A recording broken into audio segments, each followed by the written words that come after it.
इथं लोक सरकारच्या विरोधात नाहीत, तर सरकार लोकांच्या हिताच्या विरोधातले असं म्हणायला हरकत नाही. कारण जे जे या देशामध्ये स्वतःच्या वेदना मांडतायत, स्वतःवर होणारे अन्याय मांडतायत आणि या शिक्षण क्षेत्रातल्या भ्रष्टाचाराविषयी आवाज उठवतायत, यांच्या भूमिका सरकार विरोधी वाटत असतील तर मग सरकारच्या किंवा देशाच्या हिताचं काय हे सरकारने सांगितलं पाहिजे ना.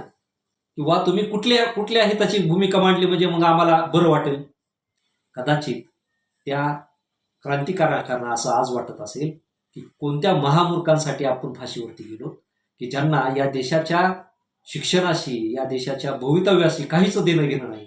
जे आज झालेच तसं की जे खरे देशाचे विरोधक आहेत ते सत्तेवर आहेत. हिटलरची सुधारित आवृत्ती जन्माला आली असं म्हणायला हरकत. नमस्कार. नमस्कार. देशातील ज्येष्ठ शिक्षणतज्ञ, पर्यावरणवादी तथा शास्त्रज्ञ सोनम वांगचुक यांचे 20 दिवस झालं जंतर मंतरवर उपोषण सुरू आहे.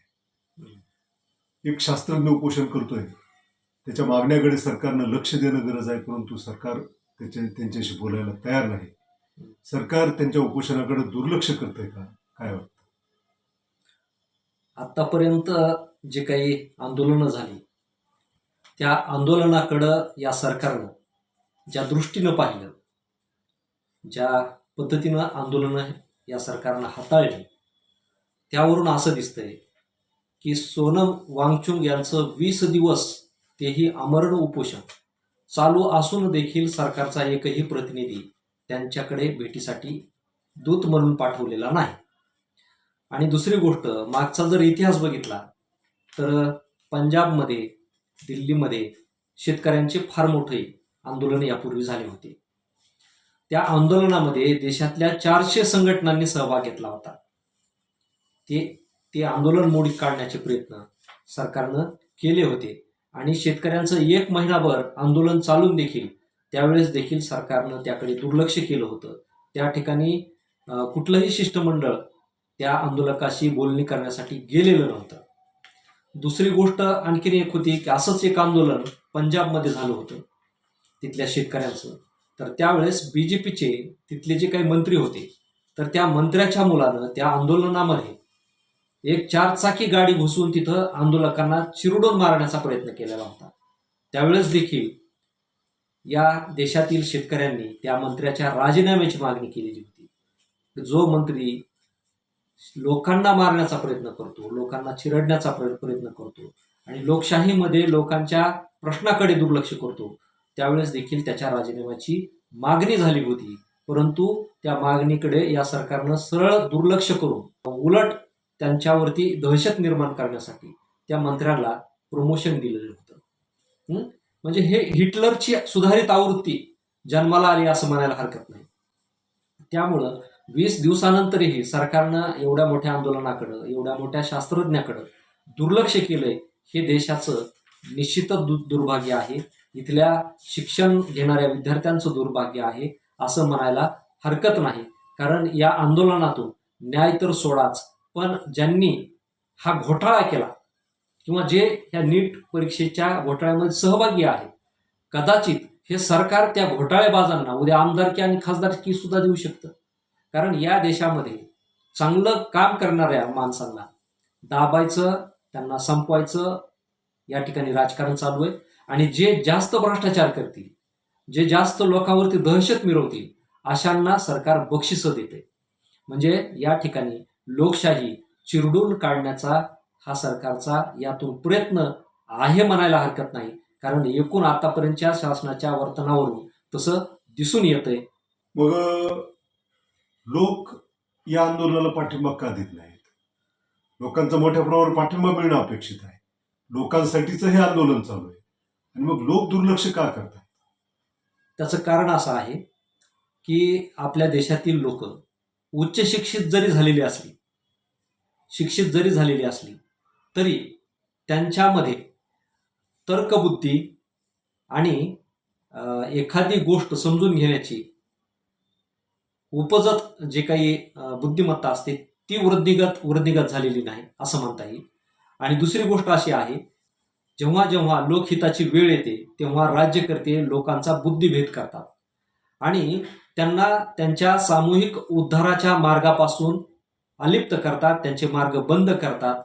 जेव्हा जेव्हा लोकहिताची वेळ येते तेव्हा राज्यकर्ते लोकांचा बुद्धिभेद करतात आणि त्यांना त्यांच्या सामूहिक उद्धाराच्या मार्गापासून अलिप्त करतात, त्यांचे मार्ग बंद करतात आणि एकता खंडित करून, लोकांची एकता खंडित करून त्यांना दडपण्याची मालिका सुरू करतात. त्यांना दुर्लक्षित करण्याची परंपरा या ठिकाणी या राजकारणातून जोपासली जाते.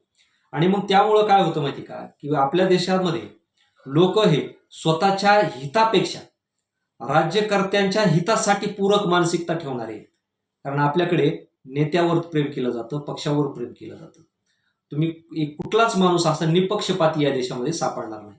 त्याचं कारण असं आहे की आपली जन्मजात जी काही जडणघडण झालेली आहे, तर ती एक जशी देवाला आपण आपलं सर्वस्व मानतो, तसं या ठिकाणी जन्माला येणारा प्रत्येक बालक हा नेत्याला देखील आपलं सर्वस्व मानतो. आणि त्यामुळं त्याची जी विचारधारा तयार झालेली आहे, तर त्यामुळं काय होतं की एखादा माणूस म्हणजे लोकांच्या सार्वजनिक हिताच्या किती जरी फायद्याचा असला तरी त्याच्याकडं दुर्लक्ष यासाठी केलेलं जातं कारण तो कुठल्या तरी एखाद्या सरकारच्या विरोधात आवाज उठवतो. आणि मग काय होतं की त्या सरकारवर, त्या पक्षावर, त्या नेत्यावर प्रेम करणारे लोक हे परस्पर त्याला विरोध करतात. आणि त्याची भावना किती जरी चांगली असली तरी ती समजून घेण्याची मानसिकताच नसते. ह्या अँगलनं जर पाहिलं तर लोक दुर्लक्षित करताना आपल्याला दिसतात. आणि दुसरी गोष्ट की सोनम वांगचुक हे जे काही जीवाची बाजी लावून हे आंदोलन करतायत, तर त्या आंदोलनापासून विद्यार्थी आणि पालक दूर का आहेत, तर या कारणामुळे आहेत. आणि दुसरी गोष्ट की आपल्याकडं आपल्यापुरतं पाहण्याची, स्वतःपुरतं जगण्याची ही जी मानसिकता आहे ना, ती व्यापक झालेली नाही. कारण काय आहे की आपण शिक्षणानं फार झालं, 1-2 पिढ्याचा आता पुढं आलेलो आहे, म्हणून आपली काही बुद्धी फार अशी विशाल झाली किंवा आपल्या वैचारिकतेमध्ये फार मोठा बदल झालाय असं नाही. अजूनही आपण संकुचितच आहोत. तर ते संकुचितपणा जोपर्यंत आपल्यातून जाणार नाही तोपर्यंत आपल्याला आपलं हित कळणार नाही. सोनम वांगचुक यांच्या सोबत काही विद्यार्थी पण उपोषण करत आहेत. हा. अगदी उच्च पदस्थ विद्यार्थी, ती नेहा नावाची विद्यार्थिनी आहे, पीएचडीचं शिक्षण घेते, ती सुद्धा 19 दिवस झालं, 20 दिवस झालं सोनम वांगचुक यांच्यासोबत उपाशी आहे. आणखी काही विद्यार्थी आहेत. हे म्हणजे शिक्षण व्यवस्थेत जो काही नीट घोटाळा झाला त्याची जबाबदारी स्वीकारून धर्मेंद्र प्रधान यांनी राजीनामा द्यावा असं म्हणणारा हा युवक वर्ग, तर म्हणजे युवकाचा भरपूर पाठिंबा आहे या आंदोलनाला. त्यांना डफलीवाले म्हणून चिडवलं जाते, त्यांना तुकडे तुकडे गँग म्हणून चिडवलं जाते. काय आहे आता एक लक्षात घ्या की त्या ठिकाणी जे आंदोलन करतायत ते काय मनोरंजन म्हणून त्या ठिकाणी सहभागी झालेले आहेत का? विद्यार्थ्यांच्या वेदना, शिक्षणामधला भ्रष्टाचार हा दाखवून देण्यासाठी, उघड करण्यासाठी आणि ज्यांनी केला त्याच्यावरती कारवाई करण्यासाठी हे आंदोलन आहे. बरोबर आहे. आणि मग अशी ही मागणी काय वाईट आहे का? ही मागणी घेऊन जे विद्यार्थी तिथं बसलेले आहेत, अभिजित दिपके असतील, त्यानंतर सोनम वांगचुक असतील, यांना जर तुम्ही डफलीवाली गँग म्हणून किंवा अनेक पद्धतीचं त्यांच्यावरती टीका केली जाते, टिप्पणी केली जाते आणि त्या आंदोलनाकडे दुर्लक्ष करण्याच्या हिशोबानं सरकारच्या पूरक भूमिका मांडणारे पण या देशामध्ये काही लोक आहेत. आणि ही सगळी लाभार्थी टोळी असते. म्हणजे भ्रष्टाचारांचं समर्थन करणारे हे लोक देशप्रेमी असू शकत नाहीत ना. कारण इथं आंदोलन करणाऱ्याला जर तुम्ही डफलीवाले, अमुक तमुक म्हणून जर हिंवत असले तर याचा अर्थ असा आहे की तुम्ही भ्रष्टाचार्यांचे समर्थक आहे. बरोबर. आणि दुसरी गोष्ट, डफलीवाले कोण आहेत? डफलीवाले कोण आहेत की जे क्रांतीचे गीतं गातायत तिथे आंदोलनाच्या वेळी. आणि मग हे शक्यतो त्यामध्ये AISFचे विद्यार्थी आहेत, ऑल इंडिया स्टुडंट फेडरेशन आणि डाव्या विचाराच्या आघाडीचे हे विद्यार्थी आहेत. मग आता मला सांगा की हे जर समजा डफलीवाले आहेत, यांना माओवादी म्हटलं जातंय, पुन्हा देशविरोधी म्हटलं जातंय ह्या विद्यार्थ्यांना, मग मला सांगा तुम्ही की ह्या मागची मानसिकता नीट समजून घ्या की ही स्टुडंट फेडरेशन स्थापन कोणी केली? भगतसिंग, राजगुरू, सुखदेव या क्रांतिकारकांनी. फाशीवर कोण गेले? हे क्रांतिकारक या देशाच्या विद्यार्थ्यांच्या, तरुणांच्या आणि देशाच्या भवितव्यासाठी फाशीवर गेले.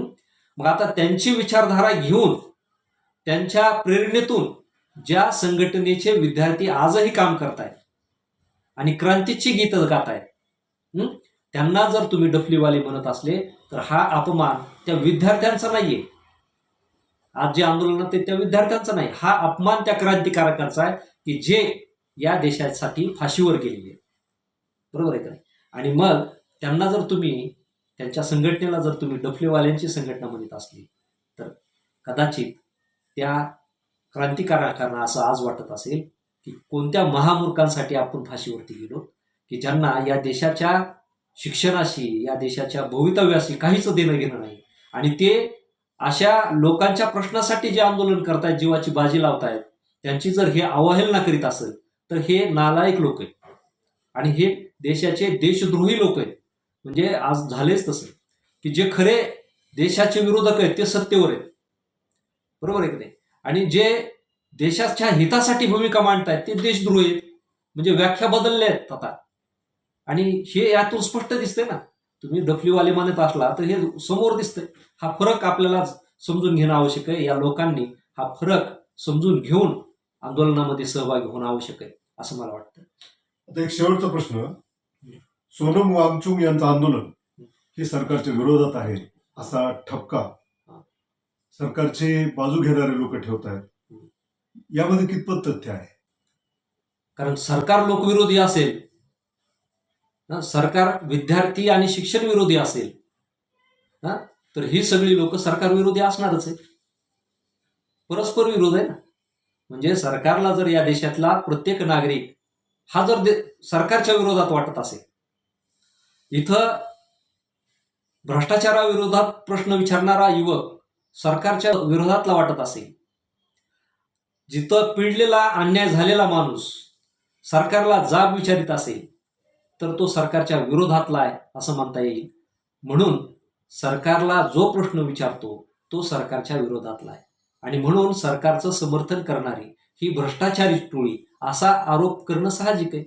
कारण जे जे या देशामध्ये स्वतःच्या वेदना मांडतायत, स्वतःवर होणारे अन्याय मांडतायत आणि या शिक्षण क्षेत्रातल्या भ्रष्टाचाराविषयी आवाज उठवतायत, यांच्या भूमिका सरकार विरोधी वाटत असतील तर मग सरकारच्या किंवा देशाच्या हिताचं काय हे सरकारने सांगितलं पाहिजे ना.